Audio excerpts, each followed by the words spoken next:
Accounting concepts के 5 important accounting concepts बता रहे हैं हम। सबसे पहला है business entity concept. Business entity concept, according to this concept, business and owner are treated as two separate and distinct entities. इस कॉन्सेप्ट के हिसाब से अगर हम पढ़ें, एक बिजनेस और एक ओनर दो अलग अलग चीज़ें हैं, उन्हें अलग अलग ट्रीट किया जाता है, ना कि एक जैसा। ओनर अलग, बिजनेस अलग। Second point, the business is considered as an independent person having its own identity different from the person who owns it. Business को हम एक इंडिपेंडेंट पर्सन की तरह ट्रीट करते हैं जिसकी एक अलग आइडेंटिटी है, डिफरेंट उस पर्सन से डिफरेंट जो कि ओनर है, जो उस बिज़नेस को ओन करता है, जिसके पास वो बिज़नेस चलता है।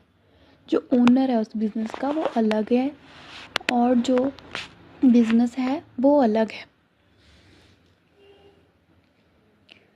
The accountant records only those transaction which relate to the business, not the personal activity of the owner.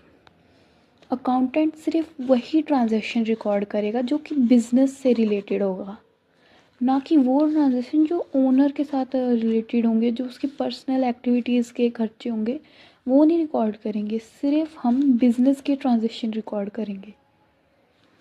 Example की तरह समझते हैं। Example, if the owner invest 1 lakh in the business, it shows as the capital.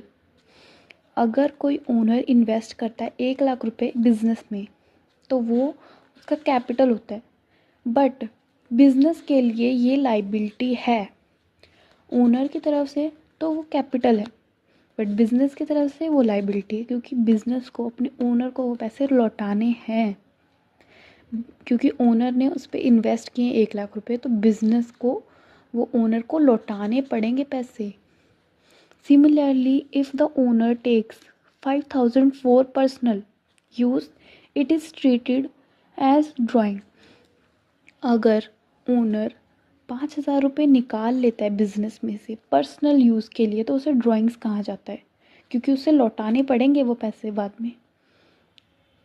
Importance, it helps to maintain clarity between personal and business transaction. ये मदद करता है clarity करने में पर्सनल और बिजनेस ट्रांजेक्शन के बीच में। इससे हमें क्लैरिटी मिल जाती है कि पर्सनल अलग है, बिजनेस ट्रांजेक्शन्स अलग हैं।